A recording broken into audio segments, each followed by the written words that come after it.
কেন করো? ওরা কয় আমরা ইসলাম কায়েমের জন্য ইসলামের জিকির করি না, আমরা ইসলামের জিকির করি ক্ষমতার চেয়ার দখল করার জন্য। ঠিক কিনা বলো? ওই ভণ্ড টুপিওয়ালাকে বলছি, ওই ইসলামের ব্যানারওয়ালা ভণ্ড, তুমি আজ কোরআনের মধ্যে ভুল খুঁজতেছো, হাদিসের মধ্যে ভুল তালাশ করতেছো, তোমার থেকে বড় বড়রা কম চোষা চষে নাই। তুমি কিয়ামত পর্যন্ত যদি চুষো আমার আল্লাহর কালামের ক্ষতি করতে পারবা না। এরে নবীর উম্মতের দল, কারণ এই জমিনে কোরআন হেফাজতের জিম্মা নিয়েছেন আমার মালিক।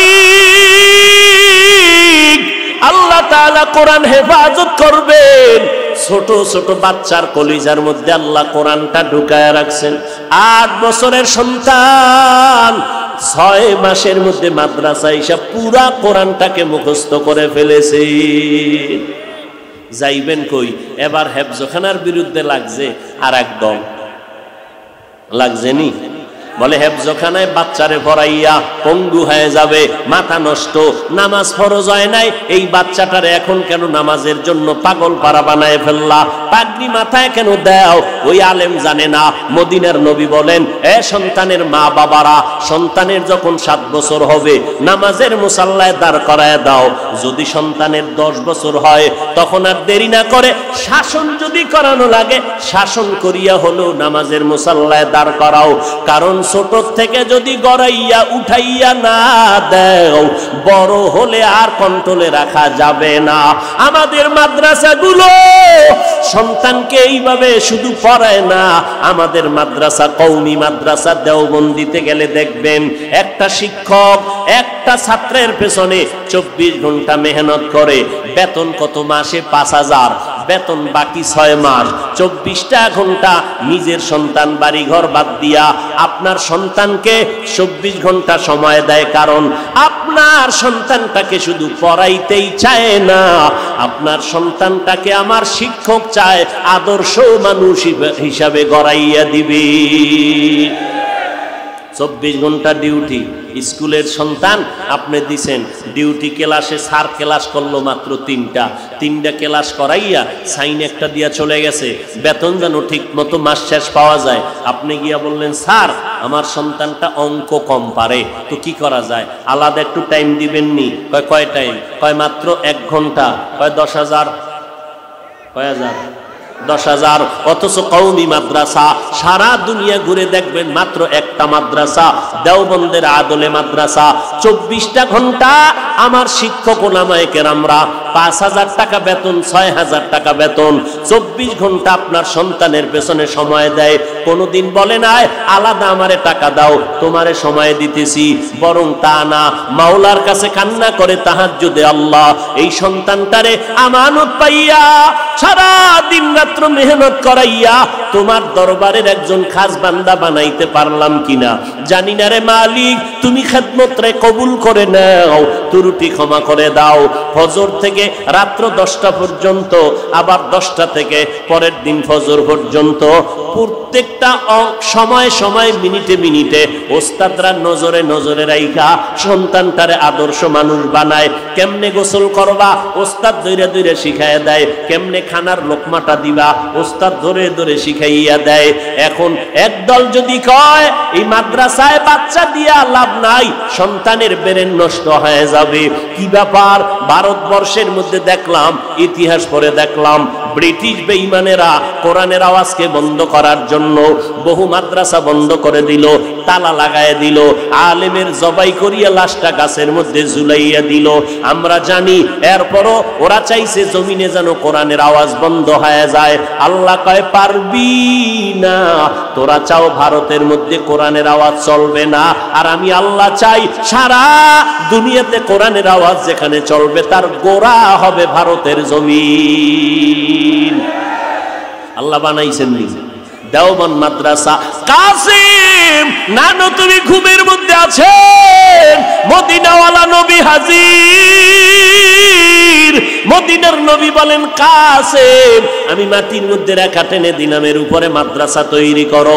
কাসেম ঘুম থেকে উঠিয়া কয় মদিনার নবী যেই রেখা ঘুমের মধ্যে দেখাইছেন আমি সরাসরি দেখলাম সেই রেখা মাটির মধ্যে দেখা যায়।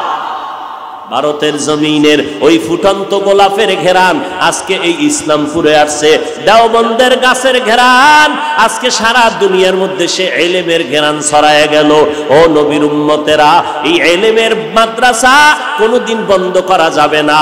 ওই ভারতবর্ষের ইংরেজরা মাদ্রাসার বিরোধিতা করলো, আজও বিধর্মীরা বিরোধিতা করে, কিন্তু যখন দেখি একজন টুপিওয়ালাও মাদ্রাসার বিরুদ্ধে উম্মতকে বিভ্রান্ত করে, ব্যাপারটা কি? মাদ্রাসার বিরুদ্ধে কথা বলবে, কোরআনের বিরুদ্ধে কথা বলবে বিধর্মী, হুজুরে কেন কয়? বুঝে নিলাম হুজুরে আসলে বিকৃত বিধর্মীদের গোলামে পরিণত হয়ে গেছি। আল্লাহ হেদায়াত দান করেন।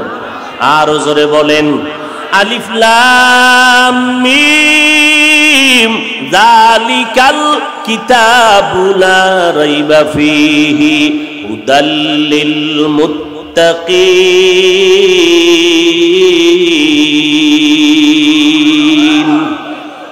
হেফাজতের মালিক কে?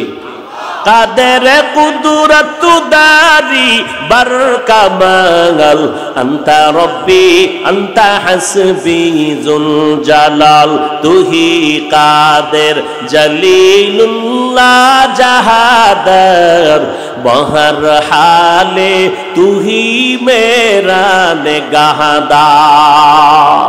কোরআন সিনায় লাগাও, কোরআন নিয়ে যদি চলো হেফাজত করবেন কে?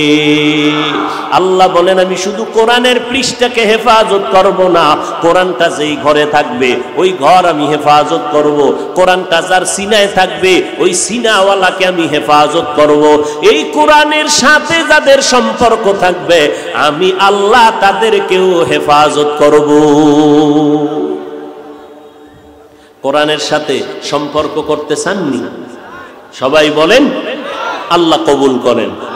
আরো জোরে বলেন কোরআনের এই মার্কাজ হলো মাদ্রাসা। আল্লাহ বলেন হুদাল্লিল মুত্তাকিন, আমি কোরআন দিলাম মুত্তাকিনদের জন্য হেদায়াত। মুত্তাকি কারা? যারা আল্লাহকে ভয় করে।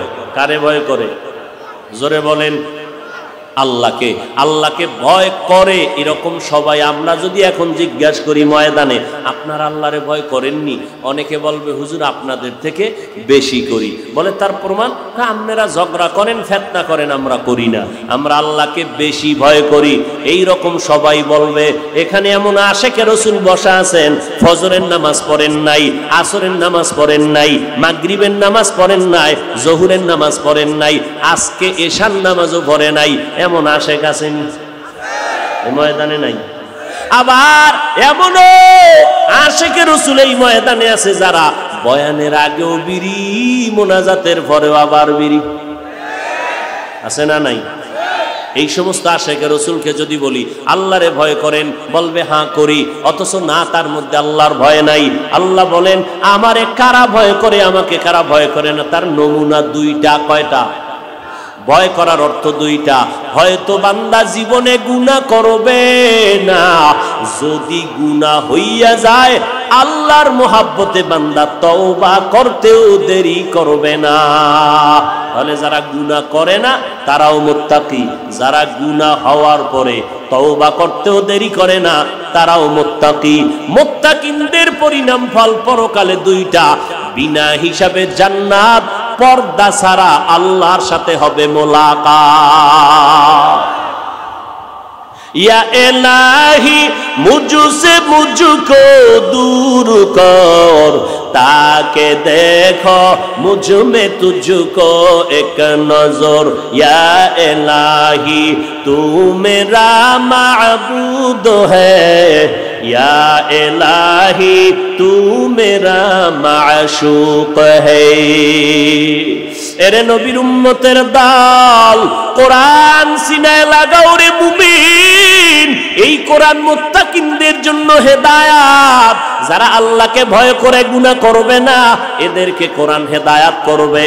প্রশ্ন বড় জটিল, যারা আল্লাহকে ভয় করিয়া গুনাহ করে না, এরা তো মুত্তাকি, এরা তো হেদায়েতের উপরেই আছে। কোরআন আবার কিসের হেদায়াত করবে? আল্লাহ বলেন হুদাল্লিল মুত্তাকিন, কোরআন হেদায়েত করবে মুত্তাকিনদেরকে। মুত্তাকি কারা? যারা আল্লাহর ভয় গুনাহ করে না। এরা তো আসলে আগের থেকেই হেদায়েতের উপরে আছে। আবার আল্লাহ কেন বললেন কোরআন হেদায়েত করবে? তার ব্যাখ্যা দুইটা। এক নাম্বার ব্যাখ্যা, আল্লাহ কোরআন দিয়া মুত্তাকিনদেরকে হেদায়েত করার ব্যাখ্যা হলো, ও মুত্তাকি তুমি তাকওয়ার উপরে আছো, কখন জানি তুমি লাঞ্ছিত হইয়া যাও। আমি আল্লাহ কোরআন দিয়া তোমাদেরকে হেদায়েত করার ব্যাখ্যা হলো, আমি আল্লাহ তোমাদের ইস্তেকামাতের মাকাম দান করব, জানো তুমি স্থির হইয়া তাকওয়ার উপরে চলতে পারো, লাইন থেকে ছিটকে পড়ে না যাও। দুই নাম্বার ব্যাখ্যা হলো, আমি আল্লাহ মুত্তাকিনদেরকে আমার কুদরতি ব্যবস্থাপনার মাধ্যমে বিনা হিসাবে জান্নাতে পৌঁছাইয়া দিব। हर के दारब खौफे हकदर दिल मदगम जन्नतुल मअवा देहद उरा मकाम जुज़्बा हक़ची ज़े मखाज़ इंसुजा फज़ले उआ मस्ते दर जुमला जहा अलिफ लाम मीम ज़ालिकल किताबु ला रैब फीह हुदल लिल मुत्तकीन। এরে নবীর উম্মতের দল, আল্লাহর কোরআন মুত্তাকিনদের জন্য হেদায়াত। যারা আল্লাহকে ভয় করবে এদেরকে কোরআন হেদায়েতের পথে মজবুতি অর্জন করার ব্যবস্থা করে দিবে। আল্লাহর ভয় বান্দার অন্তরে জমা যদি করতে চাও, মুত্তাকি যদি হতে চাও, খাঁটি আল্লাহওয়ালার বন্ধু না হওয়া ছাড়া সম্ভব হবে না। এজন্য আল্লাহ বলেন, ইয়া আইয়ুহাল্লাযীনা আমানুত্তাকুল্লাহ ওয়া কুনু মা'আস সাদিকিন।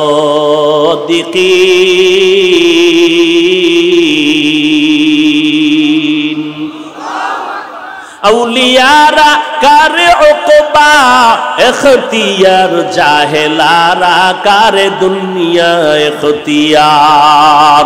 আল্লাহ ওয়ালাদের বন্ধু হইয়া এরপরে নিজের অন্তরের মধ্যে তাকওয়া ঢুকাও, না হয় গুনাহ থেকে বাঁচা সম্ভব হবে না। আর গুনাহ থেকে যদি বাঁচিয়া না থাকো, পরিণাম ফল বড় ভয়ঙ্কর হবে। ও এলাকার মুসলমান, ও যুবক, ও বৃদ্ধ বাবাজি, ও পর্দার আড়ালের আম্মা জানেরা, ভালো করে শুনে নাও, এই দুনিয়া আসল কিছুই না রে বাবা। এই মহামারী করোনায় কত তাজা তাজা প্রাণগুলো চলে গেল। কয়দিন আর দুনিয়াতে বাঁচবারে মুমিন, এমন কোন দিন নাই যে মরণের খবর নাই। আর বেশিরভাগ যুবকের লাশের খবরই বেশি পাওয়া যায়। এই যে কয়দিন আগে তুফান গেল, এক রাত্রের ভিতরে তুফান শুরু হয়ে গেল। মালয়েশিয়া থেকে যুবক টাকার গাট্টি নিয়ে আসলো, সুন্দর বিল্ডিং বানাইলো, অন্তরে কত আশা, ওই বিল্ডিং এর মধ্যে গিয়া আরামে ঘুমাবে, আরামে দিন যাপন করবে। বিল্ডিং উঠবে, ওঠার ভাগ্য হলো না। রাতের বেলা পার্শ্বে টিনের ঘরে ঘুমায় গেল, এক পার্শ্বে স্ত্রী আর বান্দা, একটা কন্যা সন্তান, তিনজন একটা খাটের মধ্যে ঘুমায় গেল।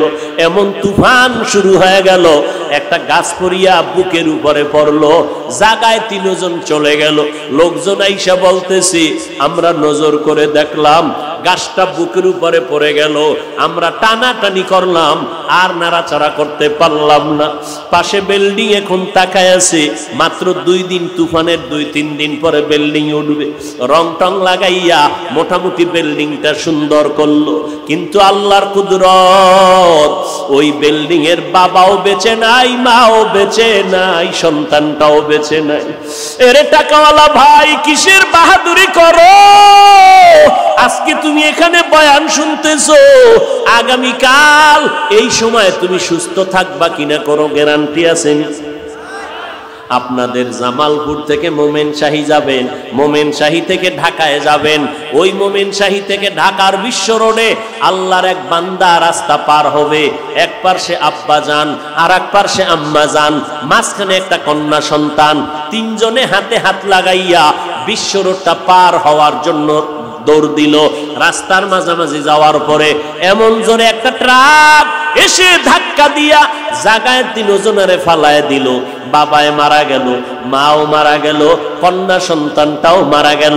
ওই মহিলার গর্ভে ছিল একটা বাচ্চা, ট্রাকের চাপে পড়ে বাচ্চাটা বের হয়ে গেল।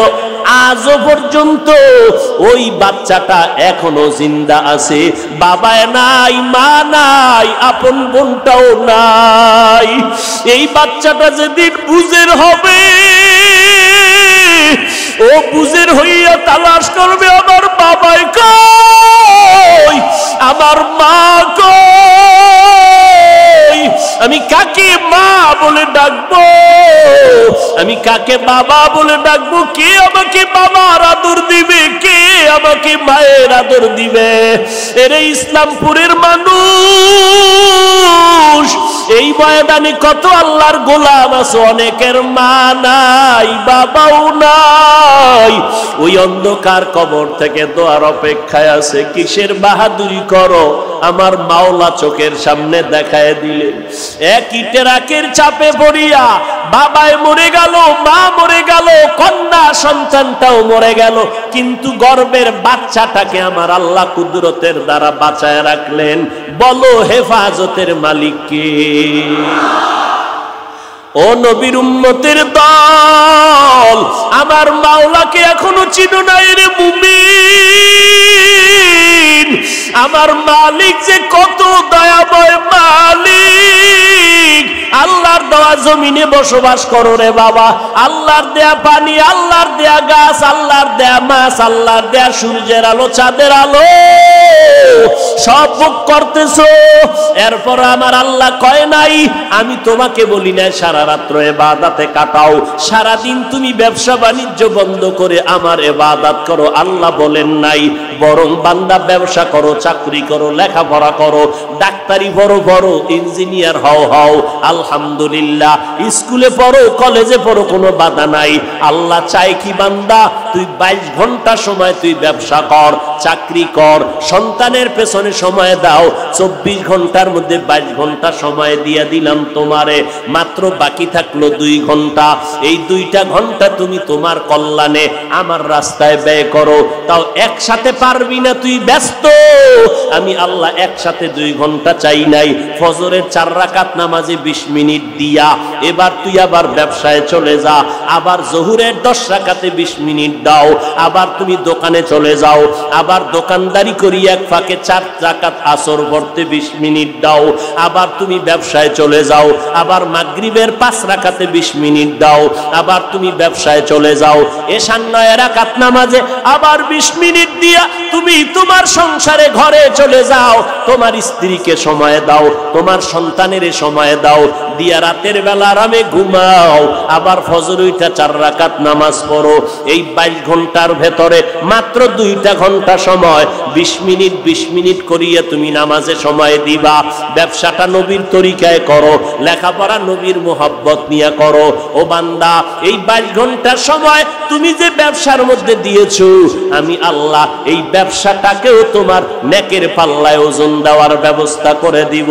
রাতের বেলা ঘুমাইয়া সময় কাটাইছো, আবার ওইটা ফজরের নামাজ যখন আদায় করেছো, আমি আল্লাহ তোমার ঘুমের সময়টাও নেকের পাল্লায় ওজন দিয়ে দিব। ভাইরা আমার, আল্লাহ রাব্বুল আলামিন আমাদেরকে সময় দিলেন 22 ঘন্টার ভেতরে 2 ঘন্টা সময় তুমি দিনের কাজে লাগাও।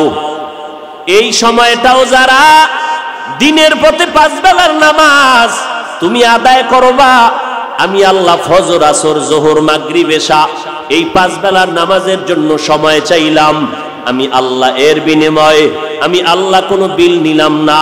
দুনিয়ার সব আমি আল্লাহ তোমার জন্য দিয়ে দিলাম, বাতাস করে দিলাম ফ্রি, তোমার খেদমতে আমি সূর্যের আলো ফ্রি করে দিলাম, চাঁদের আলো ফ্রি করে দিলাম। এরে নবীর উম্মতের দল, আমি আল্লাহ পাক এর বিনিময়ে চাইলাম 5 বেলার নামাজ। ও এলাকার যুবক, ও পর্দার আড়ালের আম্মা জান, আপনারা নবীদের মা, আপনারা সাহাবায়ে কেরামের মা, আপনারা আলেমের মা, হাফেজে কোরআনের মা। ও আম্মা জান, আপনারা খাদিজা রাদিয়াল্লাহু আনহার মতো নারী, ফাতেমা রাদিয়াল্লাহু আনহার মতো নারী, আয়েশা সিদ্দিকা রাদিয়াল্লাহু আনহার মতো নারী।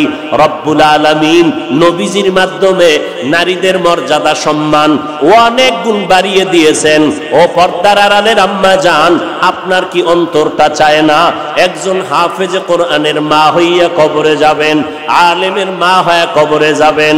আল্লাহর কাছে দোয়া করেন, ও দয়ার মালিক, মেহেরবানি করে আল্লাহ যাদের সন্তান দিছেন ওই সন্তান যেন কোরআনওয়ালা হয়। আপনি যখন কবরের মধ্যে যাবেন, কবরে যাওয়ার পর আপনার সন্তান কলিজা দিয়ে যেন কোরআন তেলাওয়াত করতে পারে, কোরআন পড়িয়া আপনার কবরে যেন শান্তির ফয়সালা করতে পারে। ও আল্লাহর বান্দারা, ও যুবকেরা, ও বৃদ্ধ বাবাজি, এরে নবীর উম্মত, ও যুবক, আজ আপনি স্কুলে পড়েন, চাকরি করেন, ব্যবসা করেন, কোনো বাধা নাই, ইসলামও বাধা দেয় নাই। অনেকে মনে মনে ভাবে হুজুরদের কথা শুনিয়া দিলটা নরম হয়ে গেল, মনে চায় ইসলামের পতাকায় মদিনার নবীর আদর্শ মেনে চলবো, কিন্তু আবার ভয় নবীর তরিকা মানিয়া চলতে গেলে মনে হয় স্বাধীনতা নষ্ট হয়ে যাবে।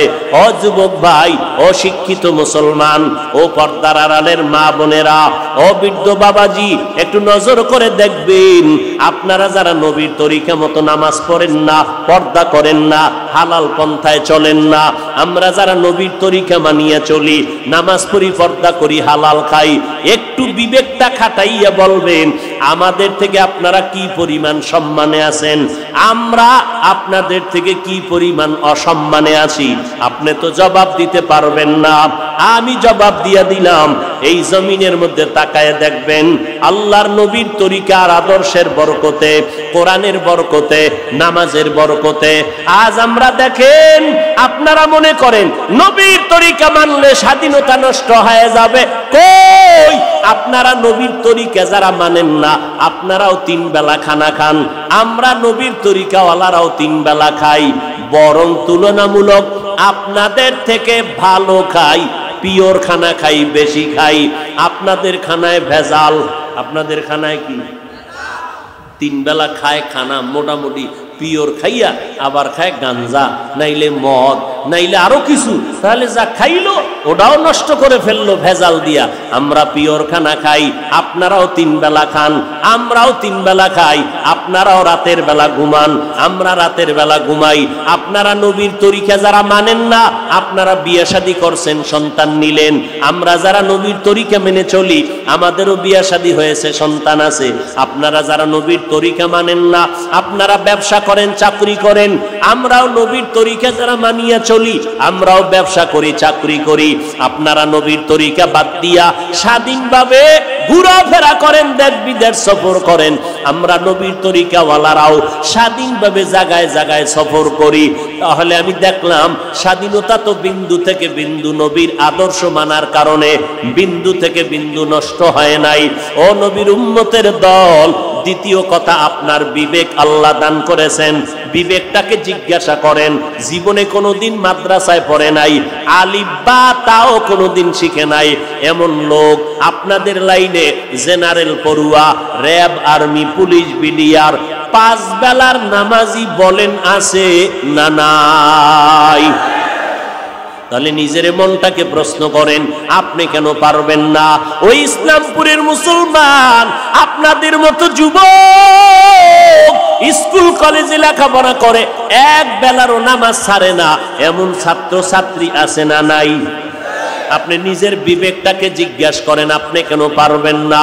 ও যুবক, আপনার মতো যুবক ময়দানে গাড়ি চালায়, রাস্তায় গাড়ি চালায়, যখন আজান হয় বাস গাড়ির ড্রাইভার বাসটা পেরেক করিয়া নামাজে দাঁড়ায় যায়। ও ড্রাইভার ভাই, আপনি কেন ড্রাইভারি করতে গিয়া নামাজ পড়তে পারেন না? আপনার মতো সন্তান নদীর মধ্যে মাছ ধরিয়াও নৌকায় বৈশা নামাজ পড়ে নেয়, এক বেলার নামাজ ছাড়ে না। বলেন আপনি কেন পারবেন না? আপনার মতো সন্তান ওই ময়দানে কৃষি কাজ করে, গামছা বিছাইয়া সময় মতো নামাজ আদায় করে, এক বেলার নামাজও বাদ দেয় না। আপনি কৃষি কাজ করতে গিয়া কেন নামাজ পড়তে পারবেন না? ও যুবক আল্লাহর গোলাম, ডাক্তার, ইঞ্জিনিয়ার, প্রফেসর, এমপি, মন্ত্রী, এরপরে চেয়ারম্যান, মেম্বার, এই রকম আল্লাহর বান্দা কোটি টাকার মালিক, ব্যবসা করে হালাল ভাবে, পাঁচ বেলার নামাজ পড়নেওয়ালা, এদের মধ্যে আছে না নাই? আপনি কেন পারবেন না? আসল ফলাফল কি জানেননি? ও ভাই জানেরা, আমিও তো আজকে আপনাদের মতো পারতাম প্যান্ট শার্টটাই লাগাইয়া দাড়িটা কামাইয়া রাস্তায় আজকে মাস্তানি করতে, কিন্তু টুপি মাথায় দিলে মাথা গরম লাগে, এরপরও কেন টুপি ফালাই না? দাড়িটা লম্বা করার কারণে যৌবনের ভাব চলে যায়, এরপরও কেন দাড়ি ফালাই না? লম্বা জামা গায়ে দেওয়ার কারণে শরীরটা গরম লাগে, এরপরও কেন জামাটা ফালাই না? এই টুপিওয়ালা বইলা কত মানুষ গালি দেয়, কওমি মাদ্রাসায় পড়ার কারণে কত মানুষ বাজে কথা বলে, ও নবীর উম্মত তাবলীগ করার কারণে কত মানুষ গালি দেয়, দেওবন্দি হওয়ার কারণে কত মানুষ বাজে কথা বলে, এরপরও কেন এই লাইনটা ছাড়লাম না রে বাবা? এর একটা মাত্র কারণ, আল্লাহর কোরআন সত্য, নবীর কথা কোনো মিথ্যা নাই। আল্লাহর নবী 63 বছরের জীবনে একটা মিথ্যা কথা বলেন নাই।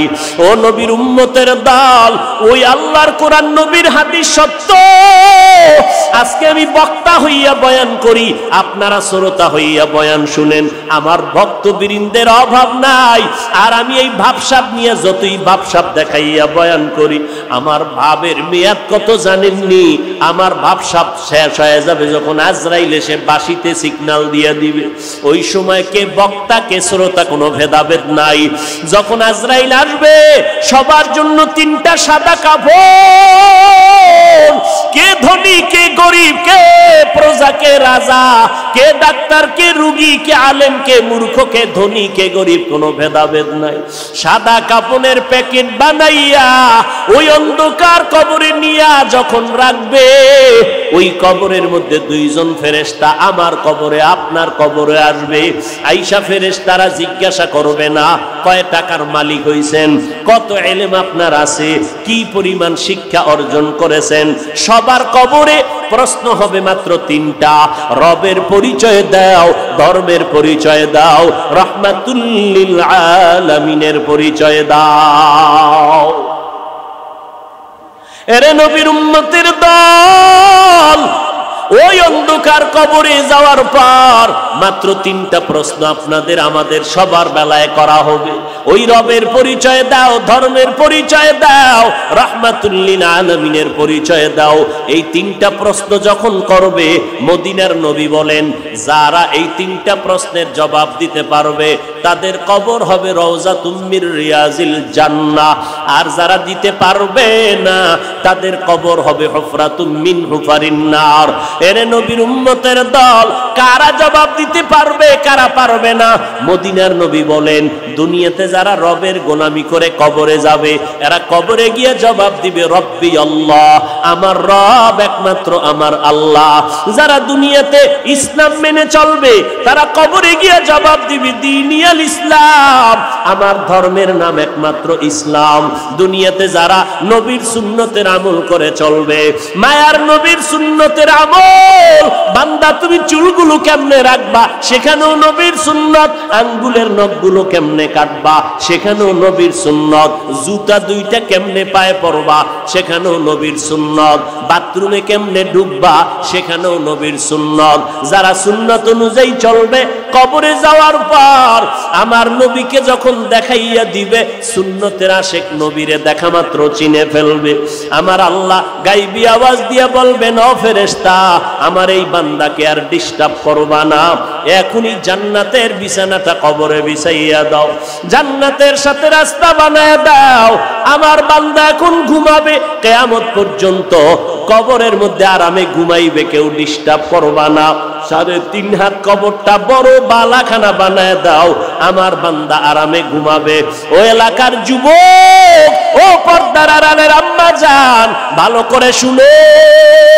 ওই অন্ধকার কবরে আল্লাহ না করুন দুনিয়াতে যারা রবের গোলামি করবে না, ইসলাম মানবে না, নবীর সুন্নতের আমল করবে না, এরা যখন কবরে যাবে, এই জমিনের মধ্যে একদল নাফরমান, ওই 3টা প্রশ্ন যখন তাদেরকে করা হবে, তখন তারা বলবে হা হা লা আদরি, আফসোস আমি কিছুই জানি না। এই কথা বলার পর আল্লাহর নবী বলেন, আমার আল্লাহ গায়বী আওয়াজ দিয়া বলবেন, ও কবরের ফেরেশতা, এই নাফরমানকে আর কোনো জিজ্ঞাসাবাদ করার সুযোগ দিও না। আমি আল্লাহ দুনিয়াতে কম সুযোগ দেই নাই। আমার দেওয়া পানি, আমার দেওয়া বাতাস, আমার দেয়া চাঁদের আলো, সূর্যের আলো, আমার দেয়া নদীর মাছ, আমার দেয়া গাছের ফল, জমিনের ফসল খাইয়া এই নাফরমান একবারও আলহামদুলিল্লাহ বলে নাই। এবং এই বান্দা আমার দেওয়া নিয়ামত পাওয়ার পর একবারও শুকর আদায় করে নাই। ওলামায়ে কেরামরা পায়ে ধরে ধরে ধরে ধরে নামাজের দাওয়াত দিত, এক বেলার নামাজও পড়ে নাই। এখন আর সময় নাই, জাহান্নামের বিছানাটা কবরে বিছায়া দাও, জাহান্নামের বিছানা কবরে দিয়া জাহান্নামের সাথে রাস্তা খুলে দাও। আল্লাহর নবী বলেন, আমার আল্লাহ রাগান্বিত হইয়া কবরের মাটিকে ডেকে বলবে, ও কবরের মাটি,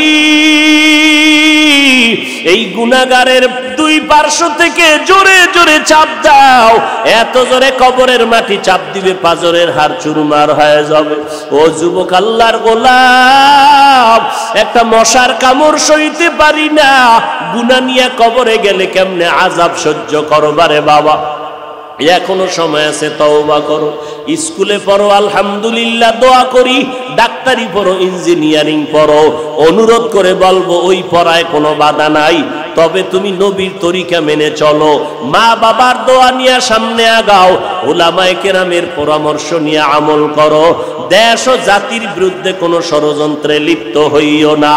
পেছনে যত অন্যায় করেছো, ও আল্লাহর বান্দা, আমার আল্লাহ তওবার দরজা দিয়া ডাকতেছেন। যত অপরাধ করেছো তওবা করলে মাফ হয়ে যাবে। ও নবীর উম্মতের দল, ওই আযাবের কথা, মরণের কথা স্মরণ করে আল্লাহর কাছে এখনো তওবার নিয়ত করে ফেলো। ও যুবক, কয়দিন যৌবনের বাহাদুরি করবা? দুনিয়াটা কিছুই না, এখনো সময় আছে, তওবা করে নাও। মনে মনে আমার আল্লাহকে ডেকে বলো, হে মালিক, আমার মতো গুনাহগার জমিনে কেউ নাই। গুনার কারণে আমার হাত না পাক, আমার চোখ না পাক, আমার জিহ্বা না পাক, আমার অন্তর না পাক। ও নবীর উম্মতের দল, আজকে যেই যুবকের 40 বছর পর্যন্ত চেহারাটা থাকবে সুন্দর, অথচ 25 বছরের যুবকের চেহারা দিয়ে তাকাইলে মোহাব্বত লাগে না। কারণ এই গজবের মোবাইলের কারণে চেহারা নষ্ট করে ফেলেছে। এই গজবের মোবাইলের গুনার কারণে বান্দার আমল নষ্ট, ঈমান নষ্ট, চেহারা শেষ। তোমার হাত দুর্বল, ব্রেন দুর্বল, লেখাপড়ার ঘরে আগুন লাগাইছো রে যুবক। এই মোবাইলের কারণে তোমার জিন্দেগি বরবাদ। কত যুবকেরা এই মোবাইলে ফ্রি গেমস খেলতে খেলতে পাগল হয়ে রাস্তায় ঘুরে, মা চেনে না, বাবা চেনে না, ভাই চেনে না, মোবাইলের পেছনে পড়িয়া নিজের মেধা নষ্ট করে ফেললো। লেখাপড়াও নাই, চরিত্র নাই, মা বাবা পর্যন্ত হাত উঠাইয়া বদদোয়া করে, ও আল্লাহ, এই সন্তানটাকে তুমি তাড়াতাড়ি নিয়ে যাও। এই রকম বদ আখলাক, দুশ্চরিত্র সন্তান আমি দেখতে চাই না। ও যুবকের দল, হেদায়েতের মালিক আল্লাহ, ইজ্জতের মালিক আল্লাহ, রিজিকের মালিক আল্লাহ। ওই আল্লাহর উপরে যদি ইয়াকিন, বিশ্বাস, ভক্তি থাকে, এখনো সময় আছে, তওবা করে নাও। 1 মিনিট নিজের মনটাকে বুঝাও রে মন, আমার মতো যুবক স্কুল কলেজে পড়িয়াও যদি নামাজ পড়ে আমি কেন পারি না? আমার মতো বান্দা চাকরি করিয়াও যদি নামাজ পড়ে আমি কেন পারবো না? আমারে বুঝি শয়তান ধোঁকা দিছে, আল্লাহ বেজার, আব্বা আম্মা বেজার। এখনো সময় আছে, তওবা করে নাও। গলায় ছুরি আসলে মরিয়া যাব, তারপরও আর নামাজ ছাড়বো না, মা বাবাকে কষ্ট দিব না, ওলামায়ে কেরামের বিরোধিতা করব না, নবীর তরিকা মেনে চলবো, দেশ ও জাতির বিরুদ্ধে কোনো ষড়যন্ত্রে লিপ্ত হব না। তওবা করার মতো যদি অন্তর তৈরি হয়, অন্তরে যদি দুর্বলতা না থাকে, মুনাফিকি না থাকে, আল্লাহর মোহাব্বত নবীজির মোহাব্বত নিয়ে যদি তওবা করার নিয়ত খাঁটি থাকে, যাদের অন্তরে খাঁটি নিয়ত আছে, আর কোনোদিন বেপরদায় চলবো না, দাড়ি কাটবো না, মা বাবাকে কষ্ট দিয়া বরদোয়া নিব না, ওলামায়ে কেরামের বিরোধিতা করব না, দেশ জাতির বিরুদ্ধে ষড়যন্ত্র করব না, এমন তওবার নিয়ত যদি থাকে, যাদের অন্তরে তওবার নিয়ত খাঁটি ভাবে আছে, তাদেরকে বলবো তওবার খাঁটি নিয়তে দুটো হাত আমার আল্লাহকে দেখাইয়া দাও। আয় আল্লাহ, আমাদের হাতগুলো কবুল করে নেন, তওবা কবুল করে নেন, তওবার উপরে মজবুত হইয়া চলার তৌফিক দান করেন, আমিন। আল্লাহ সবাইকে কবুল করেন। আরো জোরে বলেন, কয়দিন আর বাঁচবারে যুবক, একদিন না একদিন বিদায় হতে হবে, মরণ থেকে পালাবার কোনো উপায় নাই, এখনো সময় আছে, আল্লাহর মোহাব্বত নিয়ে চলো, আর মনে মনে আল্লাহকে বলো, হে মালিক, তুমি যদি তৌফিক না দাও আমি আগাইতে পারবো না। ও দয়ার আল্লাহ, মেহেরবানি করে আমাদের সবাইকে তওবার উপরে মজবুত হইয়া নবীর তরিকা মতে চলার তৌফিক দান করেন, আমিন।